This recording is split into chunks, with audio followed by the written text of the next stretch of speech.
The maid who was banished from home and married the village chief's son. Overnight, the sun rose over the small village of Kalinga, spilling golden light across the mud huts and dusty paths. Smoke drifted from the kitchens as women stirred pots of porridge and children chased each other with laughter. In the corner of one hut, a young girl named Amina knelt on the cold floor scrubbing the worn boards. Her stepmother, a woman with sharp eyes and a cruel tongue, watched her work like a hawk. Amina had lived with them for 5 years, but each day her burden grew heavier. She was forced to fetch water, sweep the courtyard, wash the clothes of 3 children who were not hers, and endure insults that cut deeper than the sun-baked earth beneath her knees. One morning, after a night of little sleep and a stomach empty from hunger, her stepmother shouted at her without reason. Amina had spilled a few grains of millet while preparing breakfast. The anger in her stepmother's voice struck like a whip. "You are useless. You have brought shame to this house. Leave now and do not return," she yelled. Amina looked into the woman's eyes and saw no trace of mercy. Her heart trembled, but she bowed her head and gathered a small bundle of clothes. She left the house with nothing but hope, her bare feet tracing the dusty path that led toward the forest beyond the village. The forest was alive with the rustling of leaves and the distant calls of birds. Amina walked slowly, unsure of where she would sleep or how she would eat. She collected firewood and berries, careful to avoid snakes and hidden roots. Each step was heavy, but each step was also a choice. She whispered to herself that she would survive, that she would find a life where she would be treated with dignity and respect. As the afternoon sun climbed high, she bent to gather a thick branch when she heard footsteps behind her. She froze and turned slowly. A young man approached, tall and confident, dressed in the simple but elegant garments of the village elite. His face was handsome, and his eyes held a curious kindness. "Why are you here alone?" he asked. His voice was gentle but carried authority.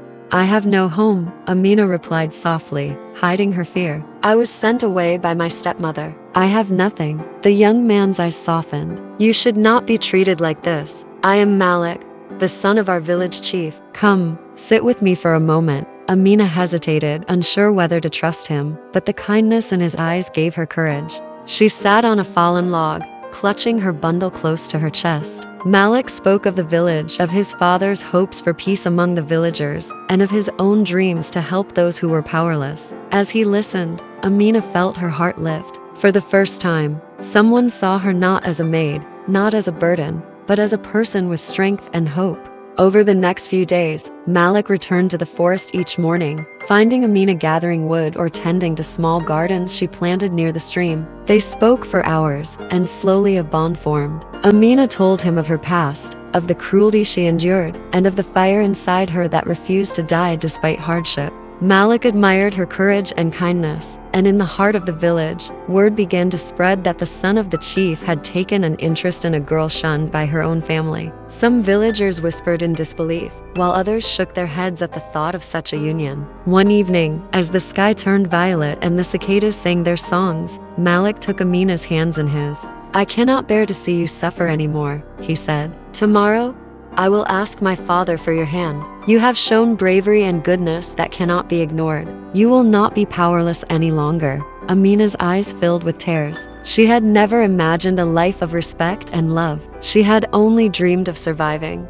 By dawn, she was restless, filled with both hope and anxiety. Malik came to her small clearing and smiled. "Today changes everything," he said. They walked together to the chief's hut, and the villagers gathered as whispers grew into murmurs of astonishment. Malik spoke to his father, recounting Amina's courage and the kindness she had shown to those who had nothing. The chief listened, silent at first, then nodded. "If she is truly as brave and pure as you say, she will be my daughter-in-law. We will marry her today," he declared. Gasps rose from the villagers, and Amina's heart pounded as she realized that her life was about to change forever. As preparations were made quickly, with drums beating and women singing, Amina's stepmother arrived, perhaps intending to stop the wedding. She stood at the edge of the crowd, her mouth open in disbelief, but Malik's firm hand on Amina's shoulder silenced her. The ceremony was simple but filled with joy. The village gathered to witness the union of the maid who had been cast out and the son of the chief. Amina's eyes sparkled as she wore the new cloth given to her by Malik's mother, and she felt a sense of belonging she had never known. That night, as the village celebrated and the firelight danced across the huts, Amina could hardly believe what had happened. From a life of servitude and pain, she had been lifted to a place of honor and respect. But as she looked toward the shadows at the edge of the celebration, she noticed a figure moving silently. Someone was watching her, someone whose intentions she could not yet understand. The shadow at the edge of the celebration lingered like a silent threat. Amina's heart tightened as she turned to look, but the figure had melted back into the darkness. She shook her head, trying to chase away the unease. Tonight was meant for joy. Tonight she had become the wife of Malik, the chief's son, and the entire village had witnessed the transformation. Yet, deep inside, she could not ignore the feeling that her journey had only just begun. The next morning brought a gentle sunrise over Kalinga, and the village seemed to hum with the energy of a new day. Amina woke early and stepped outside her new hut. She felt the warmth of the sun on her skin and the breeze carrying the scent of fresh earth and flowers. Malik appeared with a smile, offering her a cup of water. "Sleep well?" he asked. Amina nodded. "I feel like I am finally home," she said quietly. Malik's eyes shone with pride and relief. "Home is wherever we choose to build it together," he said. Despite the happiness, life in the village was not without its challenges. Some villagers could not accept that a girl who had been a maid, a cast out, could now hold such a position. They whispered as she passed, their voices sharp with envy or disbelief. Amina kept her head high, refusing to respond to insults. She worked beside Malik, learning the ways of village leadership and attending meetings with the elders. She listened carefully, absorbing the stories of disputes, customs, and rituals. Slowly, people began to see her not as the girl who had been banished, but as a wise and compassionate presence by the chief's son. One afternoon, as Amina walked through the marketplace, she noticed a woman selling baskets of woven reeds. The woman's face was familiar. It was her stepmother. Amina froze for a moment but forced herself to continue. Her stepmother looked at her with a mixture of surprise and anger. "How did you come to be here dressed in fine clothes while I toil in the sun?" she spat. Amina held her chin high. "I am here because I chose to survive," she replied calmly. "You chose cruelty, and that is your path." The woman's mouth opened, but no words came. Amina turned away and walked among the villagers, many of whom now nodded in respect, whispering among themselves about the courage and humility of the new chief's daughter-in-law. Even with her growing confidence, Amina faced her first real test when a neighboring village accused Kalinga of taking livestock that had wandered across the border. Tension grew, and the council of elders called a meeting. Amina accompanied Malik, her mind racing with ideas. As the elders debated, she spoke carefully, recounting the truth as she had learned it. She suggested a compromise that would return the animals and offer aid in tending the remaining livestock to prevent future disputes. Her words, measured and wise beyond her years, surprised many. Malik squeezed her hand under the table, pride shining in his eyes. By the end of the discussion, the neighboring village agreed to her plan, and harmony was restored. Amina had begun to show that she was not just the chief's son's wife, but a leader in her own right. The news of her skill and courage spread beyond Kalinga. Traders from distant villages came seeking her advice on disputes, and mothers brought their children to see the young woman who had risen from nothing to become a symbol of hope.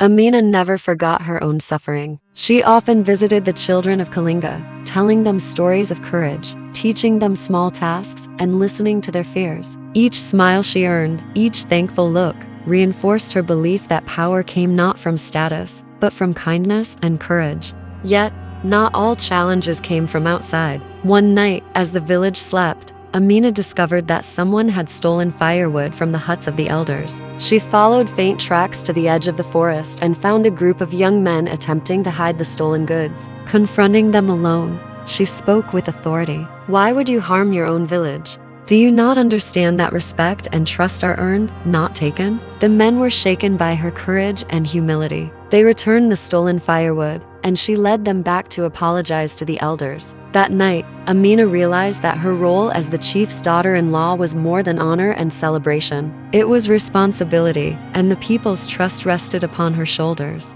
Weeks passed, and the village grew accustomed to her presence. Amina worked tirelessly, not for power, but to heal old wounds and prevent injustice. She became a symbol of resilience, showing that even those cast aside could rise and make a difference. Malik stood by her side, offering support and counsel, but he allowed her to act with independence. Their love deepened not through ease, but through shared challenges. The villagers began to call her Amina the Brave, and her reputation spread to distant settlements. But life in the village is never without secrets and old grudges. One morning, as Amina walked along the river to fetch water, she noticed the shadowed figure from the wedding night again. This time, he stepped forward. His clothes were tattered, his face lined with hardship, but his eyes held a dark intent. He addressed her in a voice low and threatening. "You think you are safe now, but there are those who will never forgive you for rising above your place. You may have the chief's son, but the village still whispers." And whispers turned to actions. Amina felt a chill run down her spine.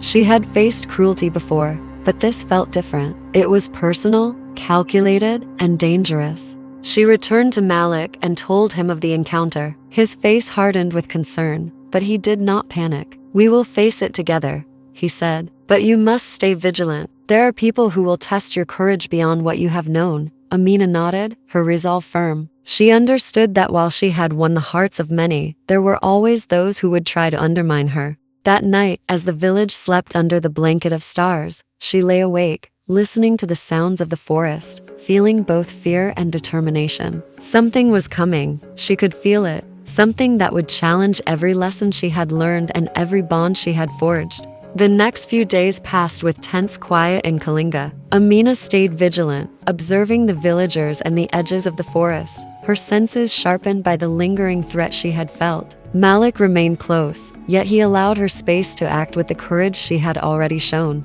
The villagers, unaware of the shadow lurking nearby, continued their daily routines, singing, working in the fields, and tending to livestock. Amina moved among them with calm authority, but every glance toward the tree line reminded her that danger could strike at any moment. One evening, as the sun dipped low and the sky blazed with orange and purple, a commotion erupted near the marketplace. A group of men, led by the shadowed figure, stormed into the village, shouting accusations and threats. "This village harbors thieves and liars," their leader bellowed. The villagers froze, unsure of how to respond, while Malik stepped forward, his presence commanding but measured. Amina placed her hand on his arm. "Let me speak," she said, her voice steady despite the pounding of her heart. Malik nodded, stepping back to watch her handle the situation. Amina addressed the men directly, her gaze unwavering. "You come to threaten a village you do not understand. Kalinga thrives not on fear but on unity and respect. If you have grievances, bring proof. If you have anger, let us resolve it with honesty. Violence will only destroy what we have built together." The leader sneered, clearly unused to being confronted by a woman of no formal authority. "And who are you to speak?" he demanded. Amina straightened, feeling every eye upon her. "I am Amina, the daughter-in-law of the village chief. But more importantly, I am a witness to justice, and I will not allow harm to come to those who have trusted me."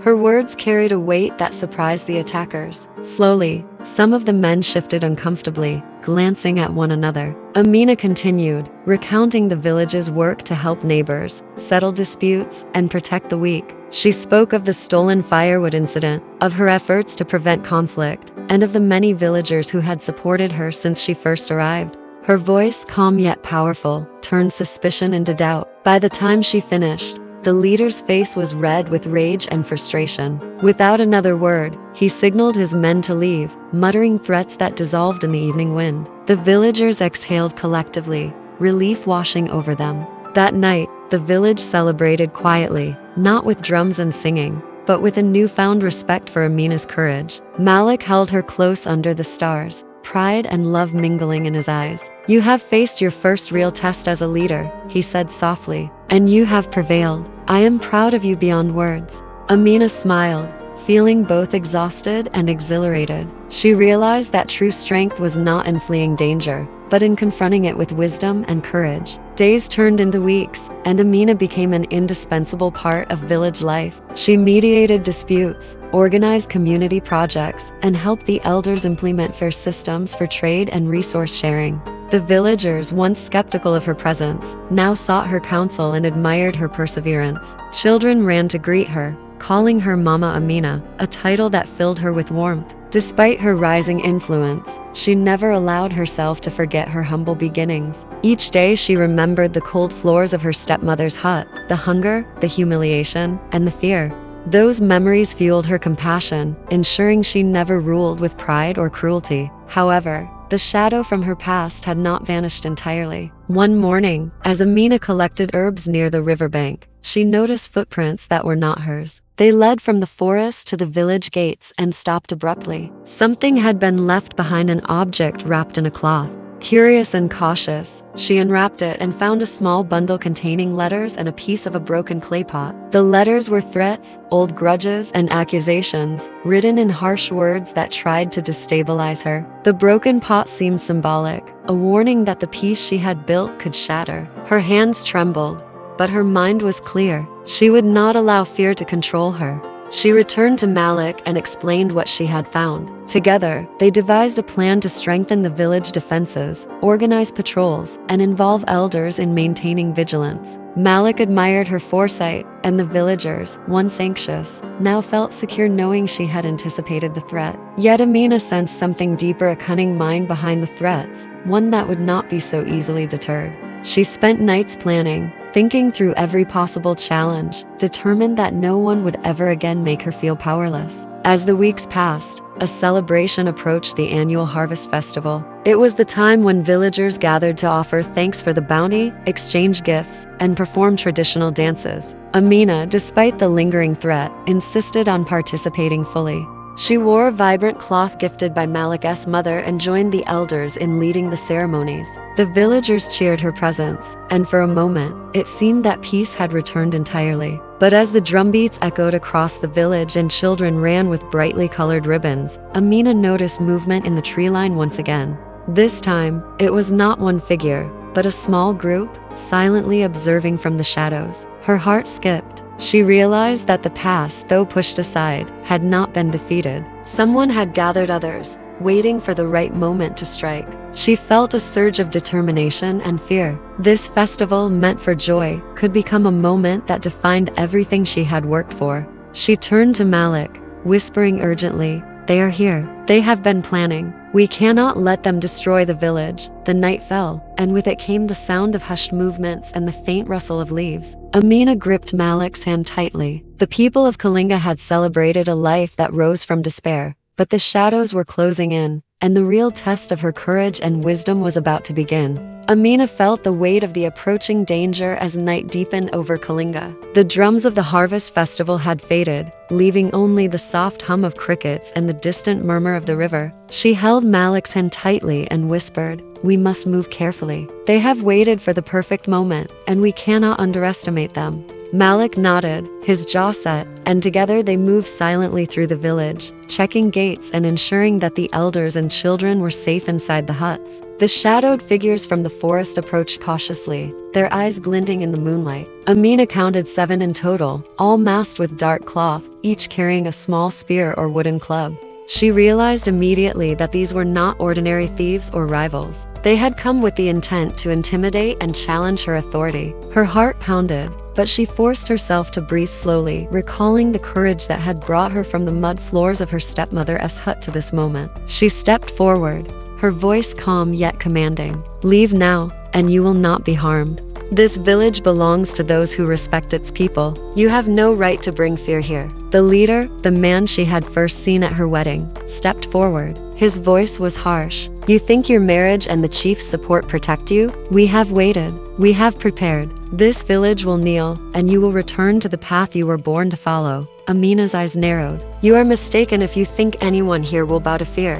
I have risen from nothing, and I will not allow you to take away the peace we have built. If you wish to fight, you will do so, knowing the village stands with me." The confrontation grew tense. The other villagers, initially hidden, emerged from the huts behind Amina, armed with simple tools, sticks, and a courage that had been inspired by her leadership. Even the elders, who had once doubted her, stepped forward to show support. Malik stood beside her, ready to defend her with all his strength. The shadowed men hesitated, realizing they were vastly outnumbered and that the village had united under Amina's guidance. The leader's confidence faltered, his threat weakened by the unexpected solidarity he faced. Amina spoke again, her voice rising over the tension. "You came to destroy what you could not create. You came to harm those who trusted each other. Leave now, and carry your shame with you. Return to your own path, and let this village continue in peace." The leader's face twisted with rage, but a glance at the villagers and Malik reminded him that he had underestimated the girl who had risen from nothing. Slowly, he motioned to his companions. They retreated, melting back into the forest, leaving Kalinga silent except for the distant river and the soft breathing of its people. The villagers erupted into cheers, rushing to embrace Amina and Malik. Tears of relief and admiration streamed down many faces. Children ran around her, calling her brave, and the elders offered blessings for her wisdom and courage. Malik lifted her into his arms, spinning her around as laughter and celebration filled the night air. Amina felt a warmth unlike anything she had ever known. She realized that courage was not just facing danger, but inspiring others to stand with you in the light. The following days were filled with reflection and renewal. Amina helped organize repair for the village huts, assisted families who had suffered fear, and strengthened the bonds of trust among the villagers. She worked tirelessly, not for praise, but because she understood the value of community and responsibility. Malik remained by her side, supporting her, yet he often marveled at her independence and wisdom. Together, they navigated the politics and challenges of the village, proving that unity and compassion were stronger than fear and envy. Months passed, and Amina's story became legend throughout the region. Villagers from neighboring settlements came to see the maid who had been cast out, only to rise to become a leader and symbol of hope. She shared her experiences, teaching that courage, kindness, and perseverance could overcome any adversity. Even her stepmother, who had once treated her cruelly, sought her forgiveness and guidance. Amina, though remembering the past pain, forgave her, showing that strength could coexist with compassion. One evening, as the sun set and painted the sky with gold and crimson, Amina stood at the edge of the river, watching children play and villagers tending their fields. Malik came to her side and said, "You have changed this village, Amina. Not through wealth or title, but through your heart and courage. You have inspired everyone who once felt powerless." Amina smiled, feeling the full circle of her journey. "I have only done what I hoped someone would do for me if the roles were reversed. Power without compassion is nothing. Courage without purpose is wasted." As the village celebrated another festival, with laughter, music, and dancing under the moon, Amina realized that her life had been transformed not by chance, but by choice. She had chosen to survive, to face cruelty with courage, to inspire others, and to never allow herself to be powerless again. And in that moment, the village of Kalinga stood united, a community stronger than any shadow that had tried to divide them, and Amina, the maid who had been banished, was no longer just a figure of survival, but a beacon of hope and respect for generations to come. The night drew to a close, and as the fires dimmed, Amina looked toward the horizon, knowing that life would always bring challenges. Yet she also knew that with courage, wisdom, and unity, even the darkest shadows could be overcome, and the powerless could rise to become leaders. The maid who had been banished had become the heart of the village, a living testament to resilience, bravery, and the transformative power of hope. The village slept peacefully that night, but the story of Amina would never fade. It would be told in whispers and songs, around fires and during festivals, reminding everyone that even in the harshest of circumstances, courage and kindness could change the course of a life and a village forever. Amina was a humble maid cast out by a cruel stepmother with nothing but hope in her heart. Forced to survive alone in the forest, she crossed paths with Malik, the village chief's son, who saw strength and kindness in her that others never noticed. Their sudden marriage shocked the entire village, but Amina quickly proved she was far more than a poor girl saved by fate. Through courage, compassion, and wisdom, she united a divided village, faced jealous rivals, confronted dangerous enemies lurking in the shadows, and inspired people who once doubted her. From a banished outcast to a respected leader, Amina's journey showed that true power comes from resilience and a brave heart. Her story became a beacon of hope across villages, proving that even those born with nothing can rise to become the light that guides everyone around them.